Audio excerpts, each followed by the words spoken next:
Hi అండి, ఎలా ఉన్నారు? బాగున్నారా? బాగుండాలని కోరుకుంటున్నాను. నేను మీ లక్ష్మిని.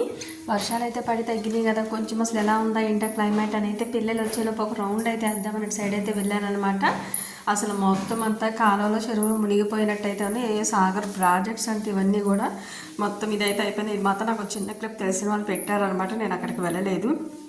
సో వర్షం ఇంకా పడుతూనే ఉండటం వల్ల వినాయక చవితికి పండగకి వెళ్ళిన వాళ్ళు కూడా ఇరుక్కుపోయి వర్షం వల్ల వినాయక చవితి రోజు ఫుల్ వర్షం ఉండటం వల్ల ఎక్కడ వాళ్ళు అక్కడే ఇరుక్కుపోయి ఎవ్వరూ రాలేదు. స్కూల్ కిడ్స్ అనేది మనకు ఒక్కరు కూడా రాలేదు పండగలు తెల్లారి.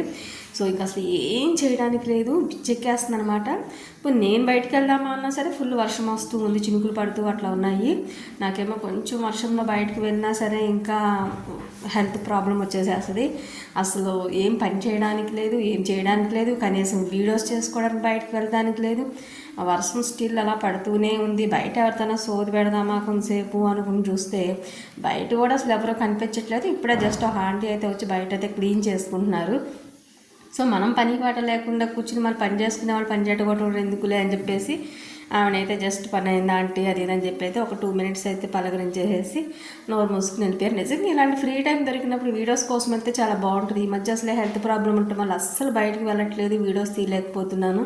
నేను చాలా ఇబ్బంది పడుతున్నాను. ఒక 10-15 minutes తప్ప ఎక్కువ లాంగ్ అయితే వెళ్తానికి టైము కుదరట్లేదు. టైం ఉన్నప్పుడేమో హెల్త్ ప్రాబ్లం వల్ల నీరసంగా ఉండటం వల్ల ఇది అవుతున్నాను. ఈరోజు యాక్టివ్గా ఉన్నాను, బయటకు వెళ్దామా అనుకుంటే వర్షం వల్ల ఆలోచిస్తూ ఆగిపోవాల్సి వచ్చిందనమాట. ఇది నా పరిస్థితి. ఇది కూడా మీతో పర్సనల్ బ్లాగ్లో అయితే షేర్ చేసుకుంటున్నాను. Please watch it. Thank you. Subscribe.